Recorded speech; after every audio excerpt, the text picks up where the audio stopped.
You're about to hear Ethiopia and the Origin of Civilization by John G. Jackson, narrated by Troy W. Hudson. Copyright 2019, BN Publishing, online at bnpublishing.com.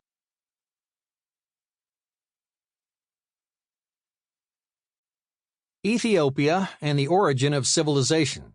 A critical review of the evidence of archaeology, anthropology, history, and comparative religion, according to the most reliable sources and authorities, by John G. Jackson, 1939. It is pretty well settled that the city is the Negro's great contribution to civilization, for it was in Africa where the first cities grew up. E. Haldeman Julius. Those piles of ruins which you see in that narrow valley watered by the Nile are the remains of opulent cities, the pride of the ancient kingdom of Ethiopia. There, a people now forgotten discovered while others were yet barbarians the elements of the arts and sciences, a race of men now rejected from society for their sable skin and frizzled hair, founded on the study of the laws of nature, those civil and religious systems which still govern the universe. Count Volney. The accident of the predominance of white men in modern times should not give us supercilious ideas about color or persuade us to listen to superficial theories about the innate superiority of the white-skinned man.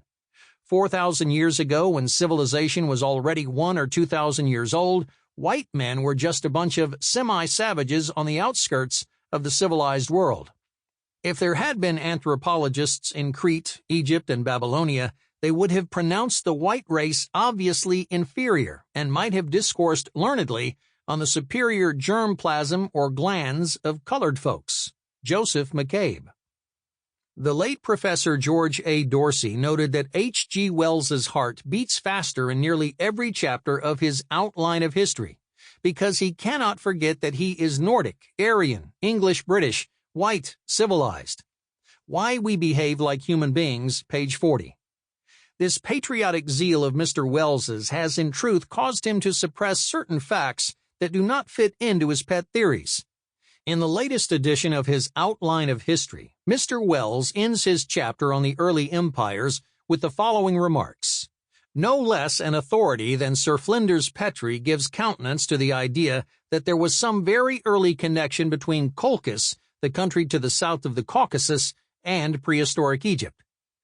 Herodotus remarked upon a series of resemblances between the Colchians and the Egyptians. Wells's New and Revised Outline of History, page 184, Garden City, 1931. It would have been proper for Wells to have quoted the remarks of Herodotus so as to give us precise information on the series of resemblances between the Colchians and the Egyptians. Why he did not do so we shall now see. In Book 2, Section 104 of his celebrated History, Herodotus states, "For my part, I believe the Colchi to be a colony of Egyptians, because like them they have black skins and frizzled hair." See any English translation of the History of Herodotus. The translation by Professor George Rawlinson is the best. See also W.E.B. Du Bois, The Negro, page 31, and Count Volney's Travels in Egypt and Syria, Volume 1, pages 80 and 81.